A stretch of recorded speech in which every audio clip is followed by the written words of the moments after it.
ପିଲାମାନେ ଆଜି ଆମେ ଏ ମୋର କଲମ କବିତାର ଶେଷ ଦୁଇଟି ପଦ ଆବୃତ୍ତି କରିବା ଓ ଭାବାର୍ଥ ଜାଣିବା।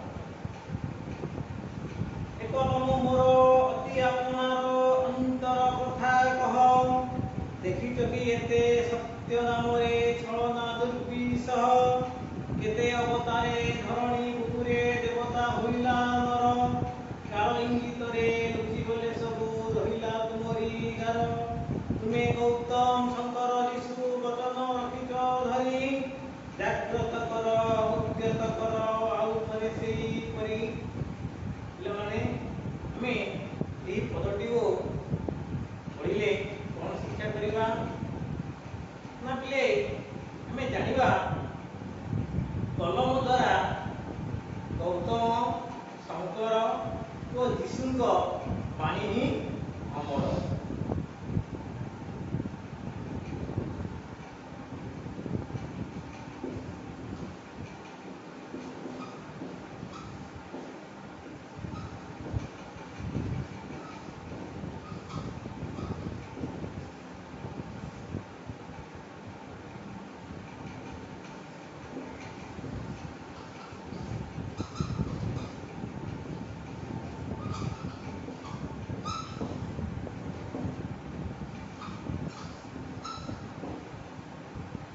ପିଲାମାନେ ଆମେ କଠିନ ଶବ୍ଦର ଅର୍ଥ ଜାଣିବା।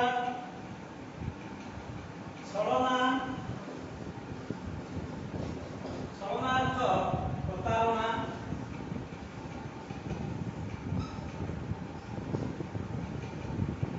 ଦୁର୍ବିସହ,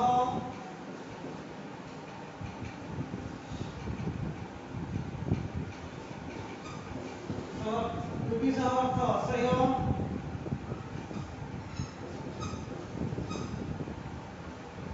କାଳ, କାଳ ଅର୍ଥ ମୃତ୍ୟୁ। ଇଙ୍ଗିତ,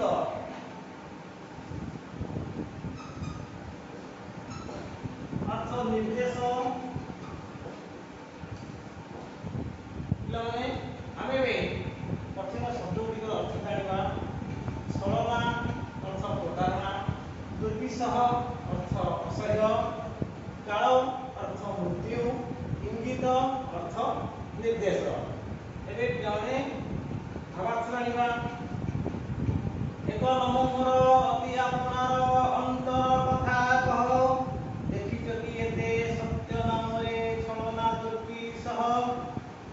କବି ଉଦାପରିଷ ମହାପାତ୍ର କଲମକୁ ଅତି ଆପଣାର ବୋଲି ସମ୍ବୋଧନ କରିଛନ୍ତି। କଲମ କବିଙ୍କର ମନର କଥାକୁ ଅତି ସୁନ୍ଦର ନିଖୁଣ ଭାବରେ ପରିପ୍ରକାଶ କରିଥାଏ। ଦେଖିଛ କି ଏତେ ସତ୍ୟ ନାମରେ ଛଳନା ଦୁର୍ବିସହ। କବି କଲମକୁ କହୁଛନ୍ତି ଯେ କଲମ ତୁମେ ସତ୍ୟ ନାମରେ ଛଳନା ଅର୍ଥ ପ୍ରତାରଣା କେବେ ଦେଖିଛ କି? ତୁମେ ସତ୍ୟର ପଥରେ ବିପ୍ଳବର ଗାଥା ରଚନା କର। ତୁମେ ଏ ଧରାପୃଷ୍ଠରୁ ଅନ୍ୟାୟ, ଅତ୍ୟାଚାର, ଅଧର୍ମକୁ ଦୂର କର। ତୁମେ କେବେ ଅନୁଭବ କରିଛ ସତ୍ୟ ନାମରେ ଅସହ୍ୟ ଛଳନା ବା ପ୍ରତାରଣା? କେତେ ଅବତାରେ ଧରଣୀ ବୁକୁରେ ଦେବତା ହୋଇଲା ନର, କାଳ ଇଙ୍ଗିତରେ ଲୁଚିଗଲେ ସବୁ ରହିଲା ତୁମରି ଗାର। କେତେ ଅବତାରେ, କେତେ ଜନ୍ମ ପରେ ଏ ଧରାପୃଷ୍ଠରେ ମଣିଷ ଦେବତା ରୂପରେ ଜନ୍ମ ନେଇଛି। କାଳ ଇଙ୍ଗିତରେ ଲୁଚିଗଲେ ସବୁ ରହିଲା ତୁମରି ଗାର। ସୃଷ୍ଟିର ସମସ୍ତେ ବା ସୃଷ୍ଟିରେ ଯେ ଜନ୍ମ ନିଏ ତାର ମୃତ୍ୟୁ ସୁନିଶ୍ଚିତ। କାଳର ବା ମୃତ୍ୟୁର ନିର୍ଦ୍ଦେଶରେ ସମସ୍ତେ ଏ ଧରାପୃଷ୍ଠରୁ ବିଦାୟ ନେଇଛନ୍ତି, କିନ୍ତୁ ए कलम तुमर अमर दश बा तुमर अलिभागार ए धरापृष्ठ अमर होई पारिछि।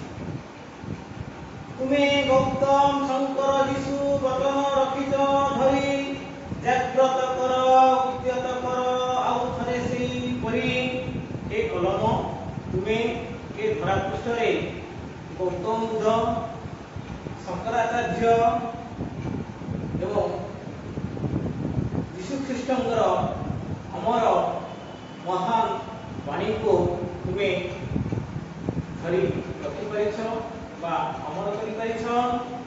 तुम पई आज गौतम शंकर यीशु महापुरुष रूपे पूजा पाउछंती।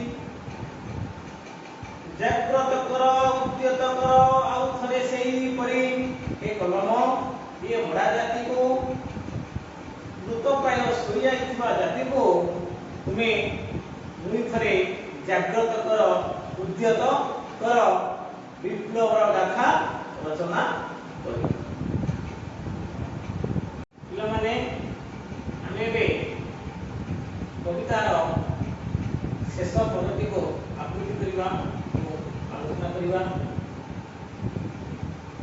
पिला माने आमे बे कवितार शेष पदटी को आकृति करिबा एवं यार भावार्थ जानिबा। तुमे तो चालिन छलनारे केबे ठकिन गुन्ना मिले बेसन शोषण दूषण देइच आड़ई एकई गारे छेदन करिच बंधन जेते अंधे देइच आखि कालबक्षरे महाअक्षरे पदे पदे लिखि लिखि विप्लव तव सत्य शांति शिव सुंदर रसे युग युगांत अंधार भेरी भेरी तुमरी प्रदीप हसे। पिला माने आमे एही पदटी को पढ़िले कौन शिक्षा करिबा बा कौन जानि परिबा आमे जानि परिबा कलमर विप्लव सत्य शांति शिव और सुंदर रसरे परिपूर्ण।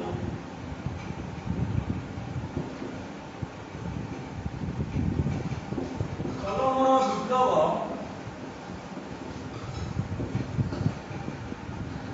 सत्य शिव शांति और सुंदर रसरे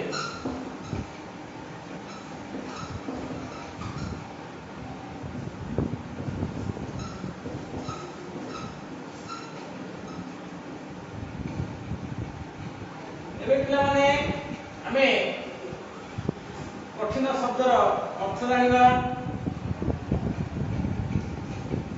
केशर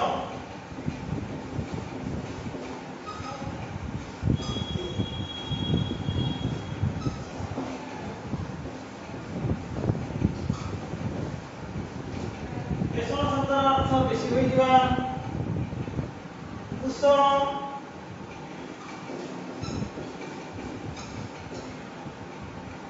निंदा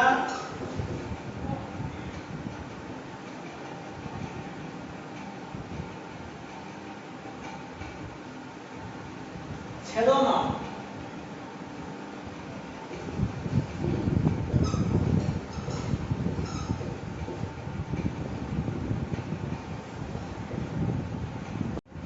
पिला माने आमे बे कठिन शब्दर अर्थ जानिबा। पेषण अर्थ बेसी होइतिबा। दूषण अर्थ निंदा। छेदन अर्थ छिटाइबा बा छेदन करिबा। पिला माने एबे आमे एही पदटीर भावार्थ जानिबा। तुमे तो चालिन छलनारे केबे ठकिन गुंडा मिले पेषण शोषण दूषण देइच आड़ई एकई गारे। कवि कलम को कहउछन्ती हे कलम तुमे ताहार छलना बा प्रतारणा तुमे केबे चालो नाही बा तुमे काहार गुंडा मिले ठकी जाओ नाही। तुमे कौन करि पारो ना पेषण शोषण दूषण को गोटे मात्र गारे दूरे देई पारो। विप्लवर गाथा रचना करी ए संसार ए धरापृष्ठरू तुम्हें शोषण पेषण दूषण अन्याय अत्याचार आदि को दूरे दे पार छेदन करिच बंधन जेते अंधे देइच कि कालवक्षरे महाअक्षरे पदे पदे लेखि लेखि कवि पुणी कौन कहते ना तुम्हें काल बा समयर पक्षरे पदे पदे विप्लवर गाथा रचना करी समस्त बंधन बा शिकुड़ी को तुम्हें छिन्न करिछ अज्ञान रूपक जनता को तुम्हें ज्ञान रूपक आलोक प्रदान करिछ विप्लवतम सत्य शांति शिव सुंदर रसे युग युगांत अंधार भेदी तुमरी प्रदीप हसे कवि पुणी कौन कहते ए कलम तुम्हें नीरवरे विप्लवर गाथा रचना कर तुम्हें तुमर विप्लव सत्य शांति शिव सुंदर रसरे परिपूर्ण जुग जुगांत अंधार भेदी तुमरी प्रदीप हसे अन्याय अधर्म अत्याचार जुग ओ जुगर शेष घटाई तुमर सत्य अहिंसा रूपक प्रदीप चिर उदयमान बा चिर जाज्वल्यमान होई उठे पिलाने आमे आज क्लास रे मोर कलम कवितार शेष दुईटी पद आवृत्ति कले एवं भावार्थ जानिले এই দুইটি পদରୁ ଆମେ କ'ଣ ଶିକ୍ଷା କଲେ ସେ ବିଷୟରେ ଜାଣିବା ପାଇଁ ଦୁଇଟି ପ୍ରଶ୍ନ ଦିଆଯିବ এই দুইটি প্রশ্নর উত্তর ତୁମେମାନେ ନିର୍ଭୁଲ ଭାବରେ ଦେବ ଏବଂ ଆଜିର କ୍ଲାସକୁ ଆମେ ପରିସମାପ୍ତି ଘୋଷଣା କରିବା ପିଲାମାନେ ପ୍ରଥମ ପ୍ରଶ୍ନ ବେଷଣ ଶୋଷଣ ଦୂଷଣ ସମାଜରୁ ये दूर करी है देखले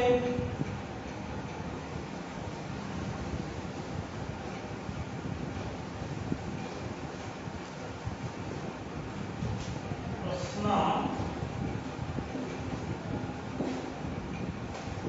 समाजरू ये बेषण शोषण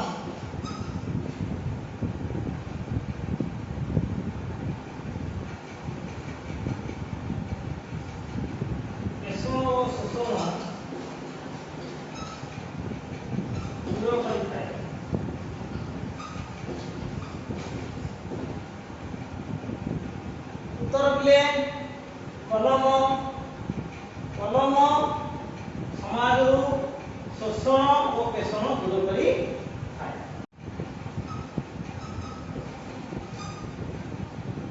माने समाजरू किए पेषण और शोषण दूर करी थाए कलम ही समाजरू पेषण और शोषण दूर करी थाए एबे हमें पिले द्वितीय प्रश्न को दिवा कलम केउ कथा को खातिर न करी आगे चले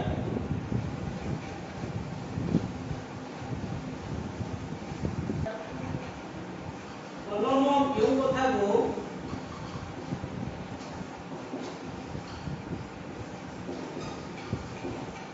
खातिर न करी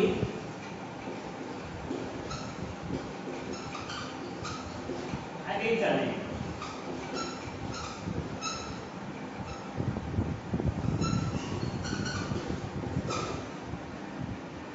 गुंडामी को माने कलम गुंडामी को खातिर न करी आगे चले उत्तर है गुंडामी